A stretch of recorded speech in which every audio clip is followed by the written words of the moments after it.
मेरे प्रिय, सुबह तुम जैसे ही सोकर उठे मैं तुम्हारे बिस्तर के पास ही खड़ा था। मुझे लगा कि तुम मुझसे कुछ बात करोगे। तुम कल या पिछले हफ्ते हुई किसी बात या घटना के लिए मुझे धन्यवाद कहोगे, लेकिन तुम फटाफट चाय पीकर तैयार होने चले गए और मेरी तरफ देखा भी नहीं।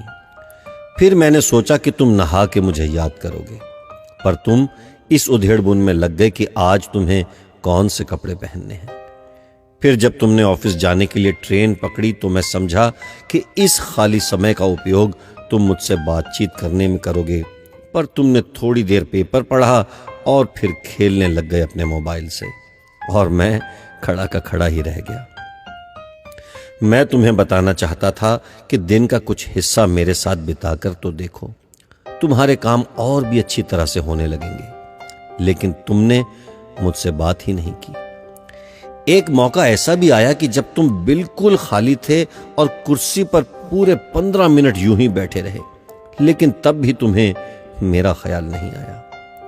दोपहर के खाने के वक्त जब तुम इधर उधर देख रहे थे तो भी मुझे लगा कि खाना खाने से पहले तुम एक पल के लिए मेरे बारे में सोचोगे, लेकिन यह भी नहीं हुआ।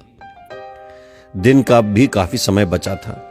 मुझे लगा कि शायद इस बचे समय में हमारी कुछ बातचीत हो जाएगी, लेकिन घर पहुंचने के बाद तुम रोजमर्रा के कामों में व्यस्त हो गए, और जब वो काम निबट गए तो तुमने टीवी खोल लिया और घंटों तक टीवी देखते रहे। देर रात थक कर तुम बिस्तर पर सो गए। मेरा बड़ा मन था कि मैं भी तुम्हारी दिनचर्या का हिस्सा बनूं, कुछ वक्त तुम्हारे साथ बिताऊं, तुम्हारी कुछ सुनूं, तुम्हें कुछ सुनाऊं, कुछ मार्गदर्शन करूं तुम्हारा, ताकि तुम्हें समझ आए कि तुम किस लिए इस धरती पर आए हो और किन कामों में उलझ गए हो। लेकिन तुम्हें समय ही नहीं मिला और मैं मन मार कर ही रह गया। मैं तुमसे बहुत प्यार करता हूं।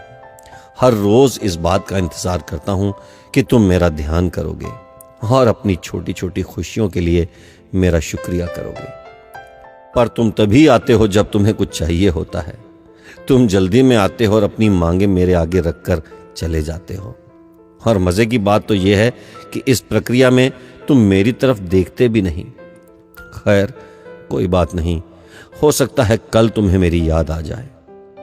ऐसा मुझे विश्वास है और मुझे तुमसे प्यार है। आखिरकार मेरा दूसरा नाम प्यार ही तो है। तुम्हारा यीशु मसीह।